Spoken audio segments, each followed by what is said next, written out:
నువ్వెప్పుడైనా మన 12 జ్యోతిర్లింగాలు ఆ స్థలంలోనే ఎందుకున్నాయని ఆలోచించావా? లేదు, ఎందుకు? 12 జ్యోతిర్లింగాలని చుట్టూ కనెక్ట్ చేస్తే ఇలా కనపడతాయి. ఈ సింబల్ ఫిబొనాచి స్పైరల్. దీన్ని గోల్డెన్ రేషియో అని కూడా అంటారు. ఎస్, ఇలా మనకు గ్యాలక్సీలో సన్ఫ్లవర్లో కనపడుతుంది.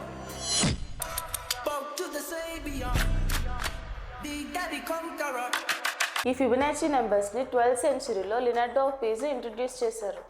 ఈ స్పైరల్ విజువల్ ఫామ్ మాత్రం 17th to 19th సెంచరీలో యూరోప్లో ఎక్స్ప్లెయిన్ చేశారు. అదే తప్పు. ఫిబొనాచి కన్నా ముందే 2200 సంవత్సరాల క్రితమే, 200 to 300 BCE బిఫోర్ కామన్ ఎరా టైంలోనే మన భారత మ్యాథమెటిషియన్ పింగళ సాంస్క్రిట్ శ్లోకాలని అర్థం చేసుకొని చంద్రశాస్త్రాలో ఈ నంబర్ సీక్వెన్స్ని డిస్క్రైబ్ చేశాడు. అయితే ఫిబొనాచికి ఇండియాతో కనెక్షన్ ఏమైనా ఉందా? Good point. ఆ టైంలో మన భారతదేశం ఇతర దేశాలతో ట్రేడ్ చేసేది, నాలెడ్జ్ని కూడా పంచేది. అండ్ ఆల్సో ఆఫ్రికాలోని ఫిబొనాచి ఫ్యామిలీ భారత మార్చెంట్స్ రిలేటెడ్.